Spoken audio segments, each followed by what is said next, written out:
Favela é um conjunto de habitações populares construídas de forma precária e, em sua maioria, sem infraestrutura adequada. Elas são localizadas em áreas ocupadas de forma irregular e, geralmente, nas encostas dos morros. Construções improvisadas com madeira ou alvenaria, muitas com mais de um andar, sem projeto arquitetônico ou urbano e resultando em uma área densamente povoada. A favela é a expressão viva da desigualdade e da exclusão social em que vive grande parte da população brasileira. Uma realidade tão fincada na sociedade que hoje faz parte da paisagem da maioria das cidades. As favelas são tecnicamente chamadas de aglomerados subnormais, que nada mais são aglomerados de pessoas, de casas, suas famílias, suas residências, de forma que não foi determinada pelo poder público, de forma desordenada.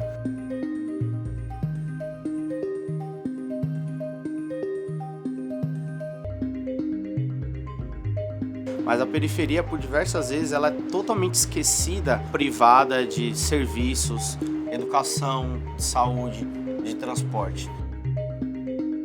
Muitas pessoas acabam procurando essas favelas porque elas não têm para onde ir. Porque viver formalmente na cidade urbana custa muito. No caso da favela, isso não existe. É tudo informal. E os governos não prestam atenção na causa disso, que é o empobrecimento do brasileiro.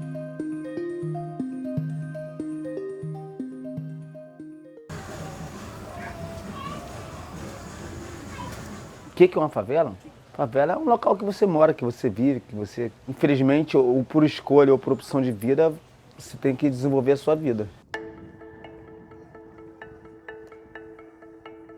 Morar numa favela é uma coisa assim maravilhosa e em alguns momentos angustiantes, porque a gente vive num local onde a sociedade ainda tem muito preconceito, acha, sem conhecer, que quem mora na favela são pessoas que são mais ruins, trabalham com coisas ilícitas, e não é. É muito diferente do poder público, onde muitas das vezes a única secretaria que atua nas comunidades, nas favelas, é a Secretaria de Segurança Pública.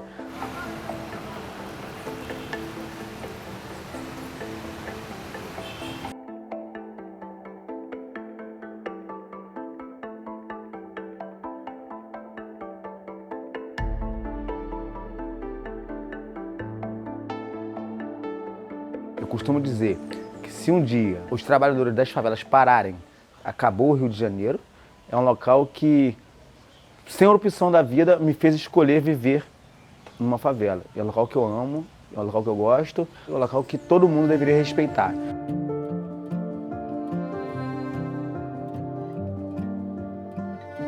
Entrevista Carla, take 1. Quando a gente fala de favela, acho que logo vem à cabeça das pessoas ocupação desordenada, problema de infraestrutura. Só que quando a gente fala desse tanto de problema social que o Estado hoje é quem se coloca como principal responsável por resolver, é importante a gente lembrar que ele também foi responsável por criar esse problema. O surgimento das favelas no Brasil, ele é um fruto de um processo de abolição da escravidão que não garantiu a essas pessoas que foram escravizadas acesso à propriedade, acesso à renda, acesso à educação, acesso a oportunidades básicas para que eles pudessem ter uma vida realmente livre. Foi uma necessidade de muitos retirantes, imigrantes de outras cidades do país, para os grandes centros, se estabelecer de alguma forma.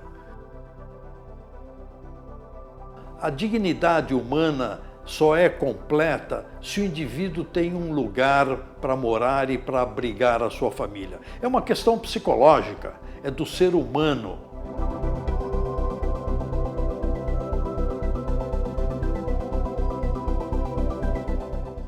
Quando você olha o Rio de Janeiro, mesmo nos pontos turísticos, você olha para o lado, a favela está bem visível aos olhos. Numa cidade como São Paulo, você precisa se afastar um pouco mais do centro para encontrar essas favelas. Mas uma coisa que todas elas têm em comum é exatamente essa diferença de acesso. As pessoas que vivem no chamado asfalto, elas têm um acesso à justiça, a direito de propriedade, à educação, muito melhor e mais fácil do que as pessoas que vivem à margem. Anota aí, o pai tá passando. Opa! Beleza, mano? Essa aqui é uma comunidade que eu frequentei anos, né? Nasci e criado aqui. Então, muitos dos meus amigos estão aqui. Por exemplo, esse brother aqui. Aqui é uma comunidade mais consolidada.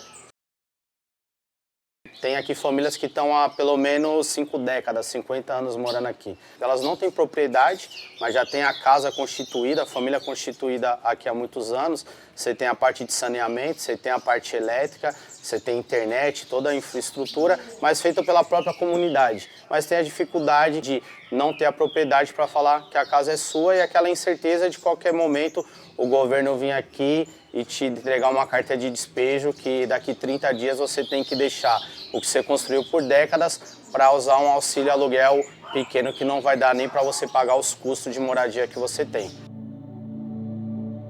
A gente ainda não tinha ali em meados de 1850 uma legislação para disciplinar a propriedade de terras. Aquelas pessoas que chegaram aqui para ocupar as terras, elas recebiam as terras do Estado e aquelas pessoas que queriam explorar trabalhavam na terra e a partir desse trabalho elas tinham a propriedade das terras. Ocorre que com a lei de terras a pessoa se tornava proprietária porque ela comprava as terras do Estado ou então porque ela recebia uma doação de terras do Estado. A pessoa ela não tinha o que a gente chama hoje de uso capião. Você trabalhou, então você tem acesso. E quando a gente chega na abolição, em 1888, você tem pessoas que elas eram até então propriedade. E aí essas pessoas, elas agora têm que encontrar algum lugar para ir. Elas saem, muitas delas, das fazendas e vão ocupar os centros das cidades. E onde é que elas vão morar? Em casebres, em casarões, todas elas amontoadas. E é assim que surgem os cortiços no Brasil.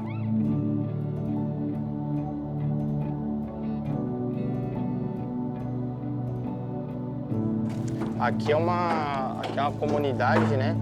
O pessoal se reuniu todo para ter moradia, para poder ter um abrigo. E é uma luta constante contra o governo, né? Vocês podem ver que são uma comunidade mais carente. Toda a estrutura daqui é feita realmente pela própria população. Era um terreno totalmente abandonado, cheio de lixo. E depois que vocês cuidaram, o governo, eles vieram aqui dar uma ajuda? Na verdade, eles estão um pouco se lixando para a realidade, principalmente do povo que é periferia, negro, mães solos, eles não estão nem aí. O governo nunca vê ninguém atrás de nada, nem oferecer nada, nem sequer perguntar se o povo está bem. Esquece.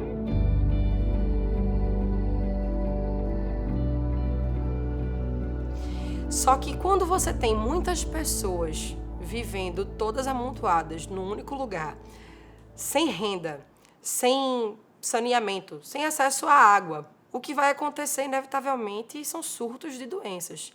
E aí foram iniciadas uma série de reformas verdadeiramente higienistas.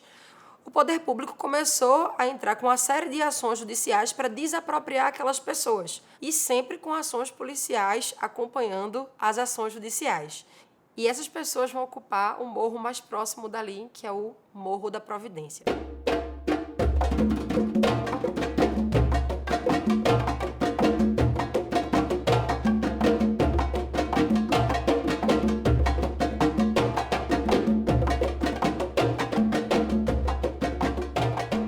E quando é que começam a chamar favela de favela? Essa história começa não no Rio de Janeiro, mas sim no sertão da Bahia. E aí essa região que já vinha sofrendo com o aumento da pobreza em decorrência do declínio da cana-de-açúcar e de outras culturas, surge uma liderança chamada Antônio Conselheiro, que acreditava que as pessoas deveriam viver uma vida de meditação e de colaboração, e que a partir disso conseguiu aglutinar uma série de seguidores por todo o Nordeste, uma peregrinação, e foi ali na fazenda Monte Belo que eles fundaram o Arraial de Canudos. E ali ele também exercia uma influência política que não era bem vista pela República. Aconteceram uma série de investidas, inclusive usando força militar contra o Arraial. Nas 3 primeiras, a comunidade conseguiu derrubar as forças militares, só que na 4ª delas aconteceu um movimento muito forte que veio do Ministério da Guerra, que começou a recrutar pessoas para lutarem essa última batalha, e existia uma promessa por parte do governo para essas pessoas que se alistaram de que, caso eles retornassem vitoriosos, todos eles iam ter acesso à casa, à sua casa própria. E aí eles foram para o sertão da Bahia e venceram as tropas de Canudos, né? E essa batalha aconteceu no Morro da Favela. E o Morro da Favela tinha esse nome porque lá existiam várias árvores do nome favela. E aí, quando eles foram reivindicar a casa própria, eles não tiveram resposta. E onde é que eles vão morar? No Morro da Providência. E aí disse que esses combatentes de Canudos olharam para aquele morro e olharam, poxa, lembra o Morro da Favela, né? E aí surge o nome favela.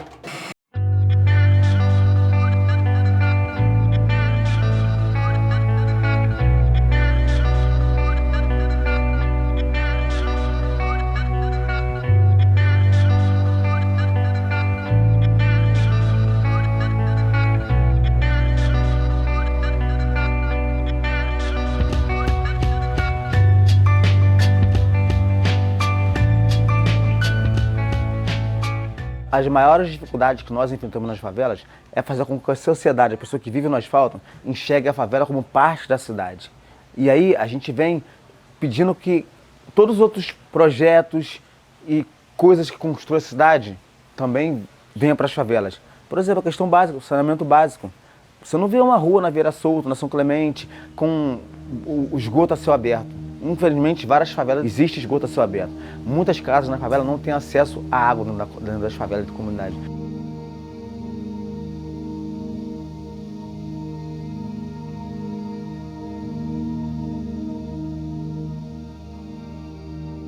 A nossa maior dificuldade é fazer com que a sociedade enxergue de fato que, principalmente no Rio de Janeiro, a favela faz parte da cidade.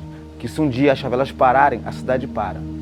Então é acabar com esse preconceito, esse paradigma de que eu moro no asfalto, você mora na favela. Não, nós somos seres humanos que moramos na cidade do Rio de Janeiro. Cada um nas suas condições que a vida se propôs a nos oferecer. E infelizmente a sociedade não enxerga dessa maneira. E cabe nós fazermos por nós mesmos, buscando cada dia que a gente consiga fazer a diferença, buscando a melhoria para nós que vivemos em comunidade.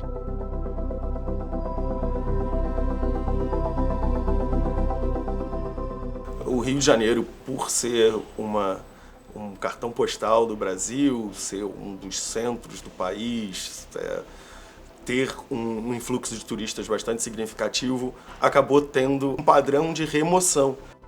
A peculiaridade no Rio de Janeiro é que o custo de remoção do Rio de Janeiro foi ficando muito maior. Você não consegue convencer as pessoas a saírem, então tudo que você consegue fazer é chegar lá com um trator, botar tudo abaixo, e isso, politicamente, a partir de um certo ponto, do meio para o final do século XX, fica muito complicado. Quando Carlos Lacerda assumiu a função de primeiro governador do estado da Guanabara, em 1960, as favelas estavam em expansão na cidade. Eram mais de 330 mil pessoas morando em favelas que se tornavam uma questão social em ponto de ebulição. Lacerda lançou então um projeto de renovação urbana que incluía como destaque um programa de remoção de favelas. O problema é que o projeto considerava mais a questão física do que a social para resolver a questão. A proposta visava reurbanizar e recuperar algumas comunidades e a completa remoção de outras. Em plena ditadura militar, a política de remoção, que transferia as populações de algumas favelas para lugares distantes do centro, sem considerar vínculos sociais, realidade de emprego ou aspectos humanitários, gerou vários protestos. E as autoridades usavam basicamente da força bruta e do aparato policial para executar sua missão. Foi nessa época que surgiram no Rio comunidades como a da Cidade de Deus, em Jacarepaguá, Vila Kennedy, em Senador Camará, Vila Aliança, em Bangu e Vila Esperança, em Vigário Geral. A maioria distante dos empregos de seus moradores e sem transporte público acessível.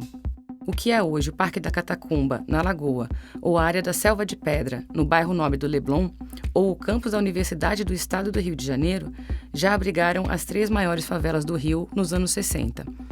Catacumba, Praia do Pinto e Esqueleto. Para alguns ex-moradores das comunidades que foram extintas, a nova realidade representou a conquista de títulos de propriedade, água encanada e esgoto. Mas a distância do centro, que aumentou os custos de deslocamento para o emprego, a separação forçada de vizinhos e familiares e a própria violência das remoções deixaram marcas que até hoje permanecem na memória dos cariocas.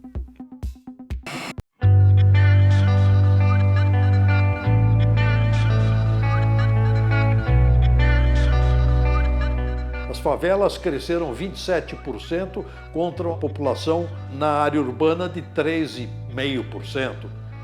Então, se isso não for feito através de políticas públicas adequadas, o que vai acontecer é que as favelas vão engolir as cidades.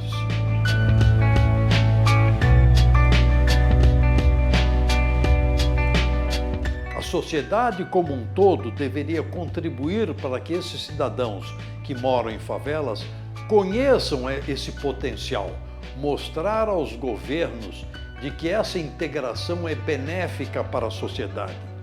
E será benéfica para todos os governos, porque será muito mais simples administrar uma cidade homogênea, sem essa separação entre favelas que hoje são comandadas muito pelo crime organizado. Isso precisa mudar.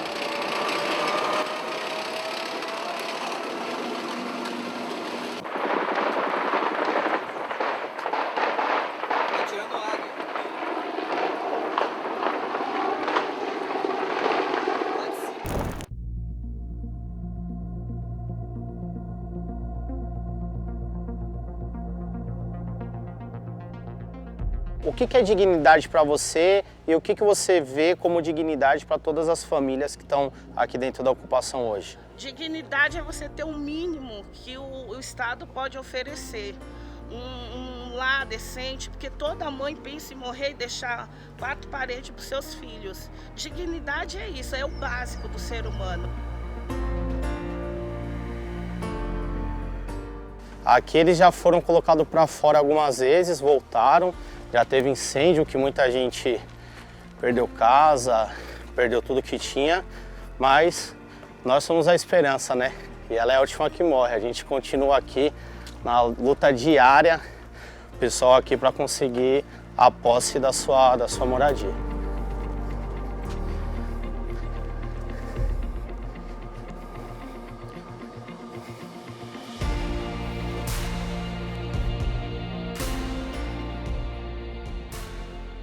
Existem muitas favelas, não só em quantidade, mas em suas múltiplas histórias, políticas e perfis. E dentro de cada uma delas, uma infinidade de realidades. Cada morador de favela carrega uma história única de luta, por reconhecimento, por dignidade, por sobrevivência. A desigualdade escancarada na paisagem, uma cicatriz aberta que poucos têm a humanidade de encarar. Enquanto políticos e sociedades participam há décadas de um jogo que parece não chegar a lugar nenhum, a favela cresce. E os favelados, orgulhosos ou não, vão vivendo suas lutas tão individuais quanto comum a todos ali. Seguem sobrevivendo, um dia de cada vez, com os pés fincados no presente e a cabeça no futuro.